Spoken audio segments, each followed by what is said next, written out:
गुरुर्ब्रह्मा गुरुर्विष्णू गुरुर्देवो महेश्वरा गुरुर साक्षात परब्रह्म तस्मै श्री गुरुवे नमः. साधना सेवा सत्संग हा मदत फाउंडेशनचा चैतन्याचा मार्ग आहे आणि मदत फाउंडेशन चाकण सर्वांना प्रवृत्त करतं, मोटिवेट करतं चैतन्याच्या मार्गावर चालण्यासाठी. चैतन्याच्या या मार्गावर चालताना सुरुवातीला कठीण वाटतं, अवघड वाटतं, समजत नाही. पण जसं जसं जसं जसं आपण चालत जातो नीतीने, धर्माने आणि धैर्याने, तसं तसं हळूहळू हळूहळू ज्या अनंत पापांच्या राशी आहेत त्याचं डिक्लटरिंग व्हायला लागतं. त्या पापांच्या राशी हळूहळू हळूहळू नष्ट व्हायला लागतात आणि मग भाग्योदय, परिवर्तन, ट्रान्सफॉर्मेशन आपल्याला दिसायला लागतं. हे ट्रान्सफॉर्मेशन आपल्यात काय होत आहे हे समजण्यासाठी आपलं मन तेवढं सेन्सिटिव्ह असणं अपेक्षित असतं. जर आपलं मन तेवढं सेन्सिटिव्ह नसेल तर शरीरात होणाऱ्या बदलांकडे आपण दुर्लक्ष करतो. आपल्या मानसिकतेमध्ये होणारे बदल आपल्या लक्षात येत नाही आणि शरीरात आणि मनामध्ये जेव्हा सकारात्मक बदल घडतात तेव्हा आपोआपच आपल्या आजूबाजूचा जो ऑरा आहे, ऑरा तो बदलायला लागतो. सकारात्मक ऑरा असलेले लोक जेव्हा आपल्या सहवासात येतात तेव्हा आपल्याला आपोआपच छान वाटतं, मस्त वाटतं. कारण त्यांच्यात सकारात्मक ऊर्जा असते, त्यांच्यात दया, प्रेम, भक्ती, श्रद्धा आणि आनंद ओसंडून वाहत असतो.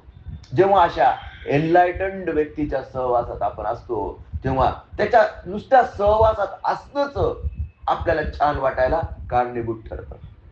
आणि काही लोक दुष्ट प्रवृत्तीचे असतात, त्यांच्यात नकारात्मकता असते, त्यांचा ऑरा किओटिक असतो आणि ऑरा किओटिक असल्यामुळे आपण त्यांच्या सहवासात गेलो किंवा ते आपल्या सहवासात आलेत की आपोआपच आपल्याला असं वाटतं की किंवा इथून हा जाईल किंवा मी तरी जाईल. ही भले ते काही करोत ना करोत, काही बोलोत ना बोलोत, पण एखाद्या व्यक्तीच्या सहवासात गेल्यानंतर आपल्याला छान वाटतं आणि एखाद्या व्यक्तीच्या सहवासात गेल्यावर आपल्याला पटकन तिथून उठून निघून जावं असं वाटतं, भले तो आपला मित्र का असेना. असं का होतं? कारण त्याचा ऑरा किओटिक आहे आणि हा ऑरा समजून घेण्यासाठी तुमचे सेन्सर तेवढे स्ट्रॉंग असले पाहिजेत आणि तुमचे सेन्सर स्ट्रॉंग होण्यासाठी दररोज साधना, सेवा आणि सत्संग, दररोज चैतन्याच्या मार्गावर चला, म्हणजे आपोआप तुमचे सेन्सर डेव्हलप होतील आणि तुमचे सेन्सर डेव्हलप झालेत की कोणाच्या सहवासात गेल्यावर कसं वाटतं, त्या फिलिंग्स तुम्ही तुमच्या अंतःकरणात नोटीस करू शकाल. वरून कोणी किती का राजकारण करेना, वरून कोणी किती का गोड गोड बोलेना, पण याच्या आत काय चालू आहे ते आपोआप आपल्याला कळायला लागतं. याच्यासाठी पाहिजे साधना, सेवा आणि सत्संगाची सचोटी. समोरचा माणूस आपल्याशी खरं बोलतोय की खरं बोलतोय का खोटं बोलतोय हे आपण आधीच सेन्स करू शकतो. पण तुमचे तेवढे सेन्सर स्ट्रॉंग असणं अपेक्षित आहे आणि सेन्सर स्ट्रॉंग करणं सतत अभ्यास, तितिक्षा. साधना चुकली तर सेवा करा, सेवा चुकली तर सत्संग करा, पण दिवसभरात 24 तासात साधना, सेवा, सत्संगापैकी शक्यतोवर काहीही मिस होऊ देऊ नका. अरे काय अवघड आहे, दररोज सकाळी स्वतःकरता 20-25 मिनिटं काढून तुम्ही प्राणायाम करू शकत नाही.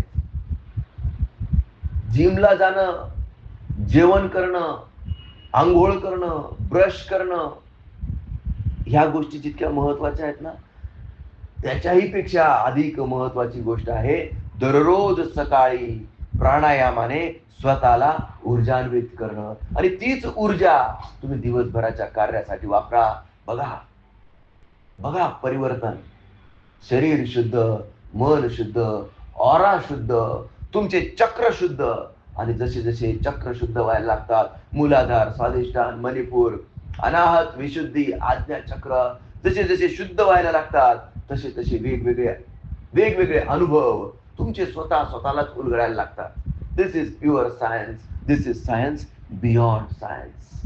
या शास्त्राचा अभ्यास करण्यासाठी मी सर्वांना निमंत्रित करतो, सर्वांचं आवाहन करतो कारण आज जग तिसऱ्या महायुद्धाच्या उंबरठ्यावर उभा आहे. जिकडे तिकडे नकारात्मकता, हा म्हणतो तुला मारून टाकेल, तो म्हणतो तुझ्यावर बॉम्ब टाकेल, तो म्हणतो माझ्याकडे पण अणुबॉम्ब आहे, तो म्हणतो माझ्याकडे असं ICBM इंटरकॉन्टिनेंटल मिसाईल्स आहेत, बॅलिस्टिक मिसाईल्स आहेत. हे तर करून बघ, अभि तो मार फिर देखता मैं तेरे को. आणि हा जो प्रकार आजूबाजूला चाललेला आहे इथं, या जगात, या नकारात्मक जगात मदत फाउंडेशन चाकण सकारात्मकतेचा ही ज्योत घेऊन, ज्योत से ज्योत जगाते चलो, प्रेम की गंगा बहाते चलो. मानवता हाच आपला धर्म आणि श्वास हीच आपली प्रार्थना. आणि या श्वासाच्या प्रती सजग होण्यासाठीच मदत फाउंडेशन चाकण आपल्याला प्रवृत्त करतं. आपण दररोज प्राणायाम करतो म्हणजे काय करतो तर श्वासाच्या प्रती सजग होतो. आणि ही सजगता आपली जेव्हा प्रत्येक कार्यात येते तेव्हा आपला ते कार्य करण्याची पद्धत, त्याचा दृष्टिकोन पूर्ण बदलून जातो. हो, पण हा मार्ग दररोज सकाळी लवकर उठा, प्राणायाम करा. अनेकांना अवघड वाटतं, कित्येकांना तर अशक्य वाटतं. पण ज्याला ज्याला हे शक्य आहे त्याने निदान दररोज सकाळी शांत बसून स्वतःचं आत्मपरीक्षण तरी करावं. किती सूट द्यावी. सेवा करताना चराचरात परमेश्वर गण गण गणात बोते या भावनेने सेवा करावी. आणि सत्संग म्हणजे रोज एक तरी ओवी. ज्ञानोबा माऊलींनी अरे काय सांगितलंय, श्रीकृष्णाने अर्जुनाला काय सांगितलंय, बायबलमध्ये काय लिहिलं गेलंय, कुराणात काय सांगितलं गेलंय, खरं खरं काय सांगितलं गेलेलं आहे ते वाचून तर बघा, समजून तर बघा. तुम्ही जेव्हा ते समजून घेण्याचा प्रयत्न कराल तेव्हा आपोआपच त्या शब्दांमधला अर्थ प्रकट व्हायला लागतो. आणि जेव्हा सद्गुरूच्या मार्गदर्शनाने तुम्ही साधना, सेवा, सत्संगाच्या मार्गावर चालतात, चैतन्याच्या मार्गावर चालतात, तेव्हा सगळे धर्म तुम्हाला येऊन मिळतात. आणि मग तुमच्या लक्षात येतं humanity is the only religion and breath is the only prayer. Consciousness is the God. तुमचा देव कोण आहे? तुमचं कॉन्शियसनेस. आणि हा आत्मा आणि परमात्मा एकच आहे. परमात्मा दया, प्रेम, भक्ती, श्रद्धा आणि आनंदाचा महासागर आहे. तर हा तुमचा आत्मा त्या महासागरातला एक थेंब आहे. जोपर्यंत हा थेंब स्वतःला त्या महासागरापासून वेगळा समजतो तोपर्यंत नष्ट होण्याची भीती असते. पण एकदा का हा थेंब त्या महासागरात विलीन झाला की तो स्वतःच महासागर होऊन जातो. आणि मग जेव्हा तुम्ही दया, प्रेम, भक्ती, श्रद्धा आणि आनंदाने युक्त महासागरच होऊन जातात, अथांग महासागर, तेव्हा आनंदाच्या डोही, आनंद तरंग हा अनुभव आल्याशिवाय राहत नाही. जीवनात बॅलन्स पाहिजे, आयुष्यात बॅलन्स पाहिजे. एक दिवस प्राणायाम केला, 10 दिवस दांडी मारली. हो, सुरुवातीला असंच होतं. सुरुवातीला माझाही प्रवास असाच होता.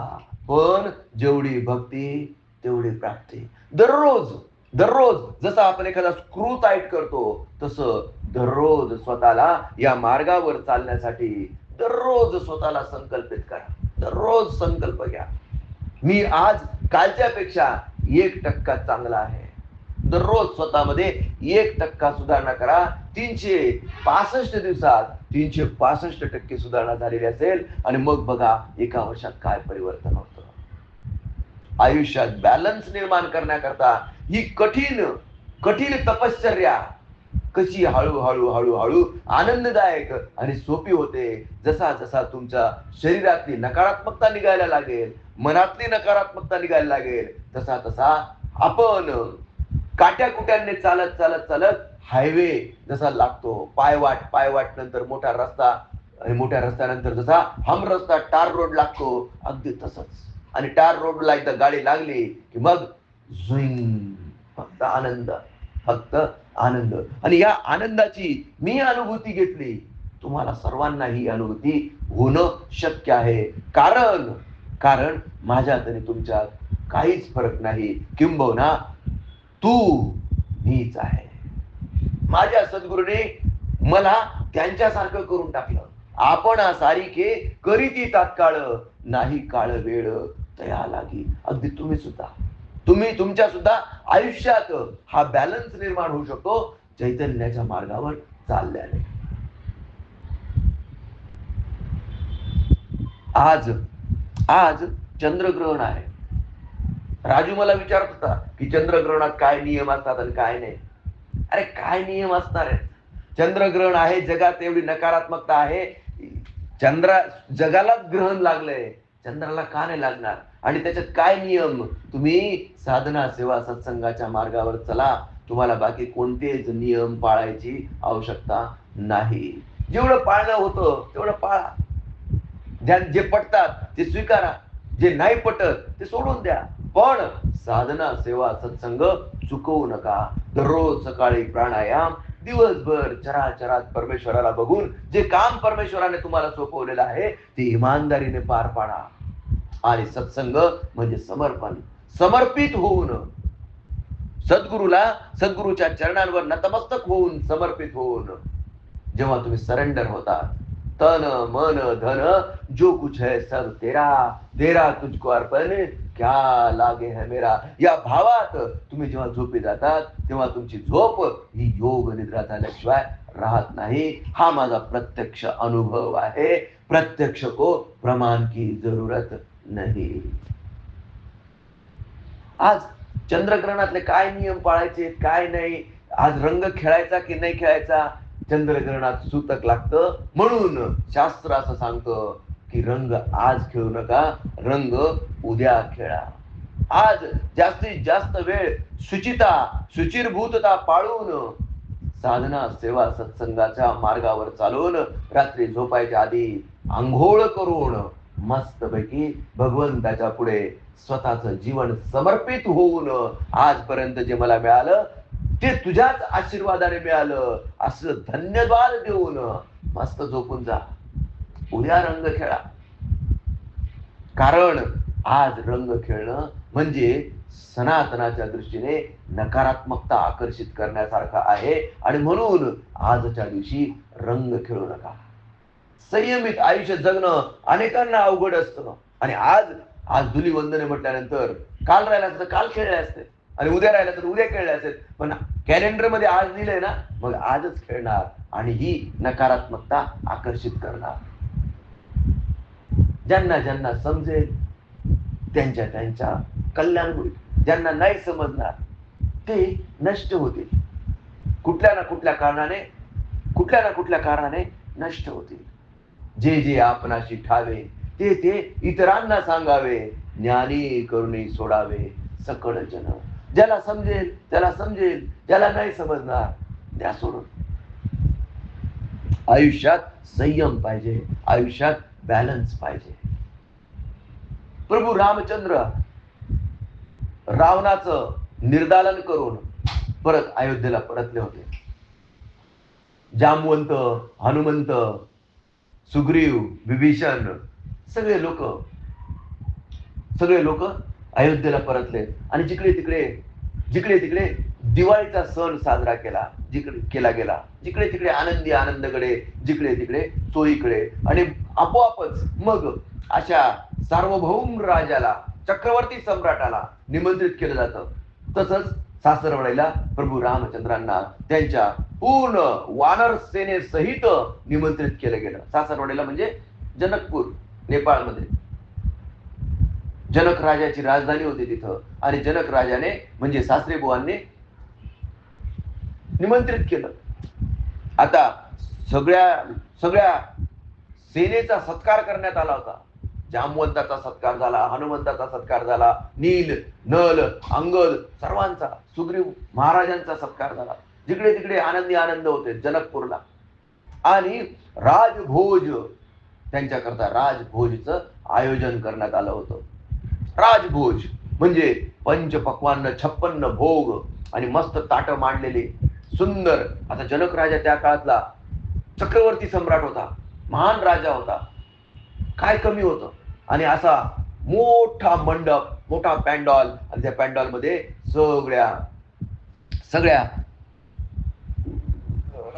सगळ्या लोकांची बसण्याची त्यांच्या त्यांच्या अधिकारापर्यंत प्रमाणे व्यवस्था केलेली होती. आता जामवंत म्हणजे वानर सेनेचा मुख्य सेनापती, आणि वानर सेनेला त्याने आधीच सांगितलं की आपण कुठे आलेलो आहोत. आपले जे यजमान आहेत राजा जनक हे अतिशय अतिशय शिस्तप्रिय आणि व्यवस्थित राहणार आहेत, आणि आपले राजे, आपले महाराज प्रभू रामचंद्र, आपण त्यांचे प्रतिनिधी आहोत, म्हणजे त्यांचा कुठे अवमान होणार नाही याची दक्षता आपण घेतली पाहिजे. आणि जेवताना जरा तुम्ही टेबल मॅनर्स पाळल्या पाहिजेत. माकडासारखं जेवण करू नका, अशा सूचना आधीच जामवंताने सर्वांना दिल्यात. आणि तुम्हाला ही माकडासारखे जेवण करण्याची सवय आहे, व्यवस्थित तिथं आपल्या महाराजांची, आपल्या राजेसाहेबांची इज्जतीला कुठे धोका लागणार नाही, जरा तुमच्या शिस्तीचं प्रदर्शन करा, अशा सूचना दिल्या होत्या, कडक सूचना दिलेल्या होत्या. आणि माकडं म्हणाले की आम्हाला तर काय, आम्हाला काहीच कळत नाही बाबा, आम्हाला काही एवढी सवय नाहीये, आम्ही आमच्या पद्धतीनेच राहतो. जामवंत म्हटले तुम्हाला समजत नाही ना, तुम्ही एक करा, जसं मी करेल माझ्याकडे बघायचं, अजिबात इकडे तिकडे गोंधळ घालायचा नाही. इथं सगळे सज्जन लोकांची सभा आहे आणि इथं आपल्याला गोंधळ घालून चालणार नाही. व्यवस्थितच जेवण झालं पाहिजे. बघा जनक राजाने कसं नियोजन केलेलं आहे, कुठे पडलेलं आहे काय, कुठे स्वच्छता बघा.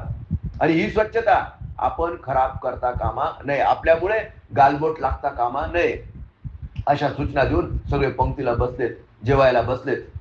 आणि आता जनक राजाला वाटलं की आता सगळे वानर सेना आहे, यांना फळाहार खूप आवडतो, म्हणून त्या पंचपक्वान्नांबरोबर आंबे प्रत्येकाच्या ताटाला आंब्याच्या करंड्या ठेवण्यात आल्यात. आता फळ म्हटलं की हा माकडांचा वीक पॉइंट असतो, वीक पॉइंट. आता याच्यातल्या जेवायला सुरुवात केली जामवंताने, आणि जामवंताकडे बघत सगळ्यांनी एकदम व्यवस्थित शिस्तीत जेवण करायला सुरुवात केली. 2-3 मिनिटं झाले आणि जामवंताला वाटलं की आंबा खावा. जामवंताने आंबा उचलला. आता जामवंताचा हात एवढा जाड आणि त्या मानाने आंबा एकदम छोटा. त्यांनी हातात धरल्याबरोबर आंबा एकदम रसरशीत होता, पिकलेला होता, आणि थोडासा प्रेशर दिल्याबरोबर आंब्याची कोयती उधळली आणि त्या समोरच्या माकडाच्या याच्यावर चेहऱ्यावर जाऊन पडली. आता सगळ्या माकडांना वाटलं काय की असंच करायचं असतं. प्रत्येकाने एक आंबा उचलला आणि प्रत्येकाने पिळला. जसा पिळला तशा पिचकाऱ्या जिकडे तिकडे आंब्याच्या रसाच्या होळी झाली. प्रभू रामचंद्र, सीता आणि जनक राजा, त्यांना वाटलं हा गोंधळ काय चाललाय, यांनी व्यवस्थित जेवावं ना. त्यांनी बघितलं की जिकडे तिकडे आंब्याच्या रसाचं होळी खेळली जाते.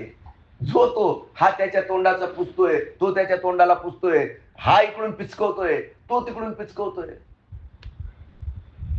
जनक राजा सिरियस होते आणि ते सगळं बघून त्यांना वाटलं की यांनी एवढ्या सूचना दिल्या आणि हे शेवटी कसं करायला लागले, कसं झालं. आणि तो सगळा केव्हाच तो गोंधळ बघून प्रभू रामचंद्र पण आणि जनक राजा पण हसायला लागले आणि म्हटले माकडं ते शेवटी माकडच. अगदी तसंच आपण माणसं ते शेवटी माणसंच. आपल्या आयुष्यात बॅलन्स निर्माण करण्याचा आपण कितीही प्रयत्न केला तरी गोंधळ घालणारच. पण अशा गोंधळामध्ये सुद्धा भगवंताची लीला घडवून आणायची असते. या गोंधळात सुद्धा प्रेम असतं. आणि अशी होळी जनकपूरमध्ये जनक राजाच्या साक्षीने, सीता मातेच्या साक्षीने, प्रभू रामचंद्रांच्या समोर आंब्याच्या रसाची होळी खेळली गेली. आजच्या दिवशी ही गोष्ट सांगण्याचा उद्देश हाच आहे की कुठलीही गोष्ट खूप टाईट करून चालत नाही. तुम्ही नियम कशासाठी आहेत ते समजून घेतले पाहिजेत आणि मग ते किती स्ट्रिंजंटपणे पाळले जावेत हे तुम्ही ठरवायचं. ज्या आनंदात ती वानर सेना होळी खेळली आंब्याच्या रसाची, तशीच होळी, तसंच धुलीवंदन आपणही आपल्या आयुष्यात निर्माण करूया. पण थोडासा नियम पाळूया. आजचा दिवस रंग न खेळता, आज चंद्रग्रहण असल्या कारणाने आजच्या दिवशी रंग न खेळता एक दिवस पोस्टपोन करूया. उद्या आपण रंग खेळूया. हे जास्तीत जास्त लोकांना समजलं पाहिजे. पण मला पूर्ण खात्री आहे की 99% लोकांना समजत नाही. ज्यांना समजलं त्यांना समजलं. ज्यांना नाही समजलं त्यांनी द्या सोडून. श्री गुरुदेव दत्त.